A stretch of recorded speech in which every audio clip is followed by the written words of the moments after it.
सबको हमारे YouTube channel पर बहुत बहुत स्वागत है।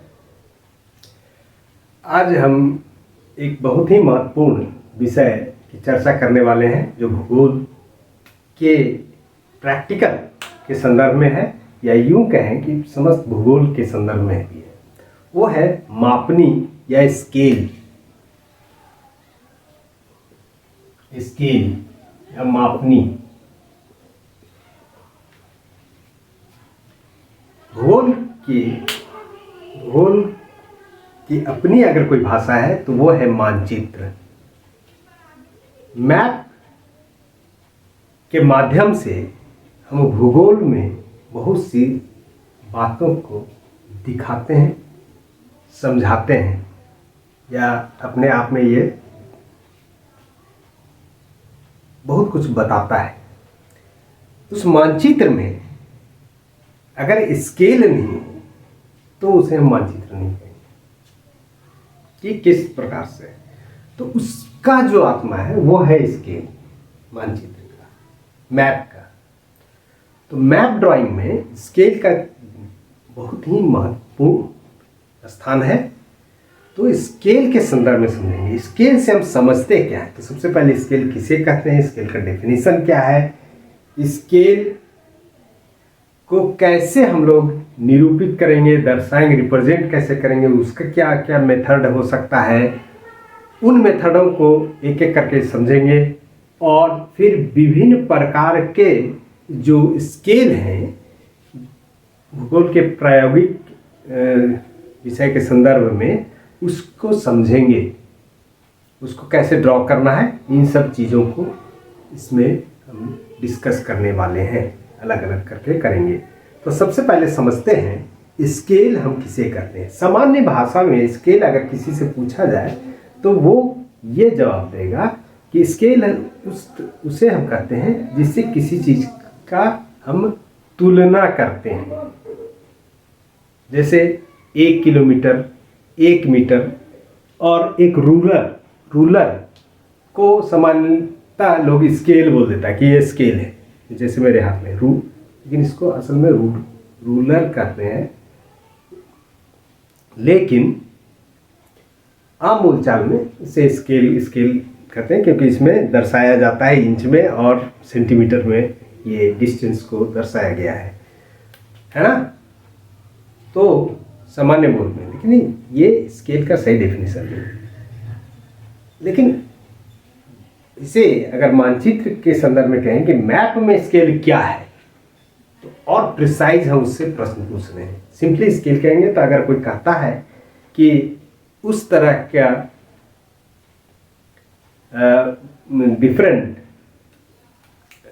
डिफरेंट डिजिट या नंबर्स जिससे हम कंपेयर कर सकें, जैसे 1 किलो, 2 किलो, 3 किलो या 1 degree centigrade, 2 degree centigrade, scale large scale में हो रहा है, स्मॉल स्केल में काम हो रहा है, तो अलग अलग संदर्भ में उसे स्केल का डेफिनेशन है। हम यहाँ भूगोल के संदर्भ में समझेंगे और खास करके मानचित्र के संदर्भ में स्केल जब पूछा जाए, भूगोल के विद्यार्थी से जब स्केल पूछा जाता है तो उसे ये समझना चाहिए कि हम स्केल मानचित्र के संदर्भ में पूछ रहे हैं।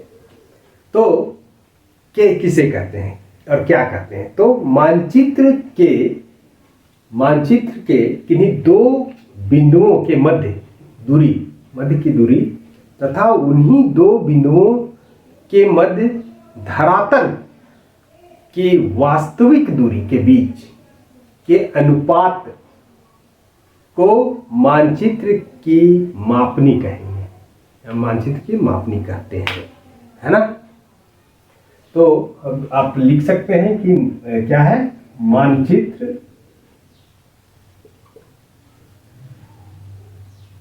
मानचित्र के किन्हीं दो बिंदु, मानचित्र के किन्हीं, तो जैसा कि मैंने यहाँ लिखा, मानचित्र के किन्हीं दो बिंदुओं के मध्य दूरी तथा उन्हीं दो बिंदुओं के मध्य धरातल की वास्तविक दूरी के बीच के अनुपात को मानचित्र की मापनी कहते हैं।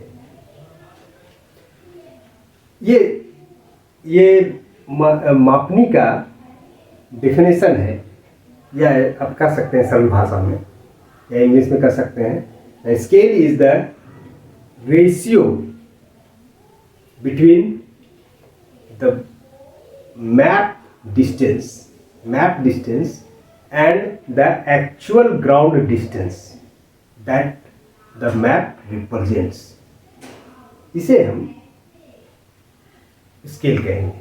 ठीक है, अब इसे हम किन किन विधियों के माध्यम से दर्शाते हैं। तो इसे दर्शाने की जो विधि है वो है, या मापनी के व्यक्त करने की विधि, मापनी को व्यक्त करने की विधि या रिप्रेजेंटेशन ऑफ स्केल या मेथड ऑफ स्केल प्रेजेंटेशन,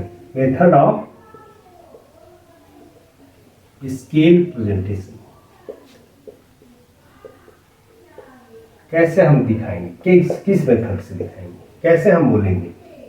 आपने तो मैंने कह दिया। तो इसे 3 तरह से हम कह सकते हैं, दर्शा सकते हैं। पहला है कथन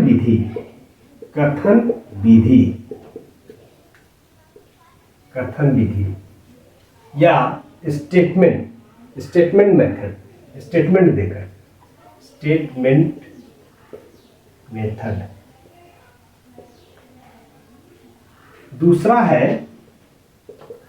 दूसरा जो है वह है निरूपक भिन्न विधि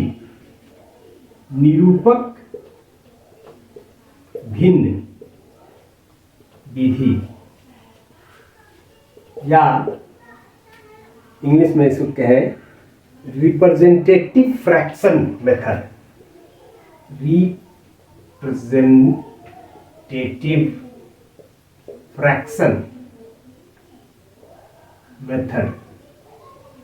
या इसको सिंपली आरएफ मेथड कहते हैं। इससे हम लोग ज्यादा आरएफ ये वर्ड ज्यादा आएगा। और तीसरा जो है यह है आलेखी, जिसे अभी हम लोग बनाने के लिए सीखेंगे, स्केल को कैसे बनाते हैं। आलेखी विधि या आरेखी विधि जो भी कर आप लिख सकते हैं, या इसको ग्राफिकल मेथड्स है ना, ग्राफिकल मेथड। हम लोग इसी को समझेंगे बनाने के लिए। डिफरेंट टाइप्स ऑफ स्केल में कितने प्रकार का स्केल होता है, जैसे simple scale, comparative scale, diagonal scale है ना, वर्नियर स्केल, बहुत तरह का स्केल होता है। लेकिन हम लोग यहाँ 3 तरह के स्केल की चर्चा करेंगे और उसको सीखेंगे कि कैसे क्या होता है। तो ये विधि है, तो एक एक करके इसको समझते हैं। कि पहला था स्टेटमेंट मेथड या कथन विधि है ना, कथन विधि यानी कोई स्टेटमेंट हम दे देते हैं अपनी भाषा में, जिस भाषा में बोल रहे हैं कि 1 सेंटीमीटर बराबर 1 किलोमीटर, इस तरह भी दर्शा सकते हैं। तो आप अंग्रेजी या हिंदी जिसमें है 1 सेंटीमीटर, ये इंग्लिश में लिखा हुआ है 1 सेंटीमीटर बराबर 1 किलोमीटर, लिख सकते हैं इसको पूरा 1 centimetre is equal to 1 kilometre. इसमें कठिनाई क्या होती है कि अलग अलग देश में अलग अलग भाषा है। अब इसको वो अपनी भाषा में लिखेंगे तो हम समझ नहीं पाएंगे। जैसे फ्रेंच में कोई लिख दिया या जर्मन में लिख दिया तो हमें समझ में नहीं आएगा। तो इसमें ये कठिनाई आती है। दूसरा जो मेथड है वो है आरएफ मेथड। दूसरा है निरूपक भिन्न विधि या आरएफ मेथड, जिसको हम शॉर्ट में लिख रहे हैं रिप्रेजेंटेटिव फ्रैक्शन मेथड। क्या है इसमें? जो मैप में डिस्टेंस है, जो डिस्टेंस है ये फ्रैक्शन है, यानी ये न्यूमरेटर और डिनोमिनेटर होगा।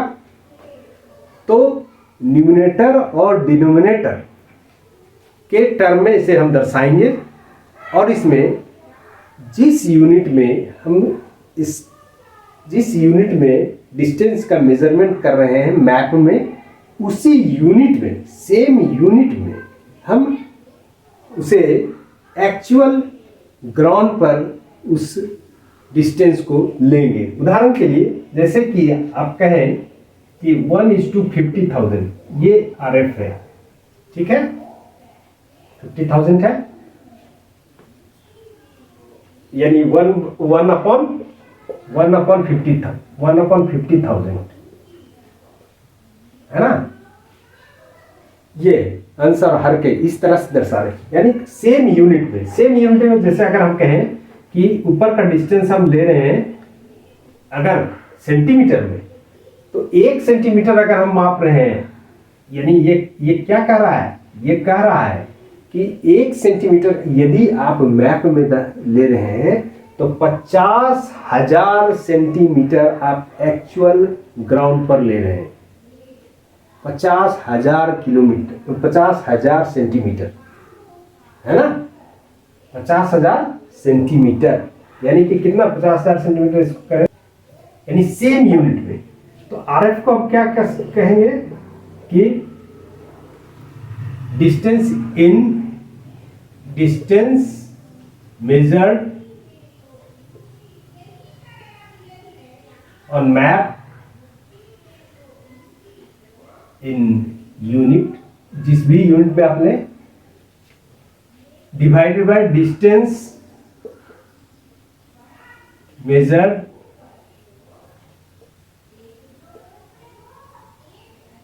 ऑन ग्राउंड, एक्चुअल ग्राउंड है ना, actual ground in same unit taken in map. अगर इसको आप सेंटीमीटर में लिए तो इसको भी आप सेंटीमीटर में ही लेना होगा, इसको अगर इंच में आप लिए गए हैं तो इसको भी इंच में लेना होगा। आप जिस भी यूनिट में आप इसको ले रहे हैं, सेम यूनिट में आपको इसको लेना है। इसलिए हमेशा इसका जो कोई यूनिट नहीं दर्शाता, ये सिंपली फ्रैक्शन में होता है, जिसमें कि इसका जो अंश ऊपर का है ना, न्यूमरेटर 1 होता है और डिनोमिनेटर में जो भी आप फ्रैक्शन देख सकते हैं। तो इस तरह से इसे हम दर्शाते हैं। इसमें एक चीज़ और समझने की ज़रूरत है कि स्केल में अक्सर ये कहा जाता है कि लार्ज स्केल का मैप है या स्मॉल स्केल का मैप है, तो अक्सर इसमें स्टूडेंट कंफ्यूज कर जाते हैं। लार्ज स्केल किसे कहते हैं, यानी बड़ा मैप अगर हम दिखा रहे हैं उसको लार्ज स्केल कर देते हैं कि यानी वर्ल्ड का मैप अगर दर्शा रहे हैं तो लार्ज स्केल में दर्शा रहे हैं, और गांव का मैप दिखा रहे हैं तो स्मॉल स्केल। लेकिन ऐसा नहीं है, लार्ज और स्मॉल का संदर्भ यहाँ फ्रैक्शन से समझिए। अगर हम कहें 1/2 और 1/4, ये दोनों में से बड़ा अंक कौन है, तो बड़ा ऑब्वियस है कि ये बड़ा होगा और ये छोटा होगा, यानी जिसका डिनोमिनेटर बड़ा होगा वो संख्या हमेशा छोटी होगी। तो अगर डिनोमिनेटर ज्यादा है, अगर उदाहरण के लिए अगर हम कहें 1:50,000 और 1:1 लाख या 1 मिलियन 10 लाख, इन दोनों में से लार्ज स्केल कौन होगा, तो आपको कहना होगा कि जिसका डिनोमिनेटर छोटा है, यानी ये छोटा है 50,000 है, तो ये लार्ज स्केल हो गया, लार्ज स्केल, और ये हो गया स्मॉल स्केल, है ना। यानी जिसका डिनोमिनेटर जितना ही बड़ा होगा वो उतना छोटा स्केल कहलाएगा। तो इससे क्या होता है कि बड़े क्षेत्र को हम दर्शा सकते हैं, है ना, छोटे स्केल पर बड़े क्षेत्र को दर्शा सकते हैं। जैसे कि वर्ल्ड का मैप में, इसमें हमें बहुत सारे डिटेल्स नहीं चाहिए, सिंपली दिखाना है कि अलग अलग कंट्री है या अलग अलग कंटिनेंट है, तो उसका स्केल उतना ही छोटा होगा, यानी वो नीचे वाला फ्रैक्शन उतना बड़ा होगा, है ना।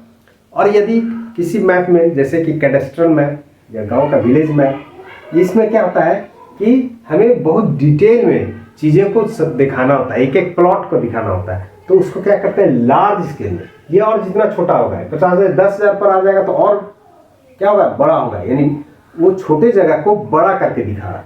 तो इस तरह से लार्ज स्केल और स्मॉल स्केल में अंतर को आपको समझना आवश्यक है, अक्सर लोग गलती करते हैं।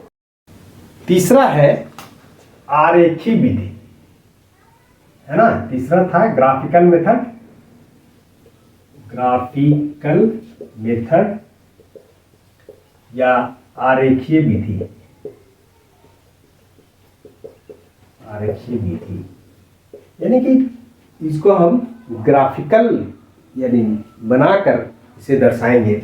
जैसे कि आप देखते होंगे मैप वगैरह में कि बना हुआ रहता है इस तरह से स्केल, ये दर्शाया रहता है ना। आप इस तरह से देखते होंगे, यहाँ 0 है, इधर लिखा हुआ है, इस तरह से कलर किया हुआ रहता है अल्टरनेट, आप देखेंगे। ये अभी सीखेंगे हम लोग इसको।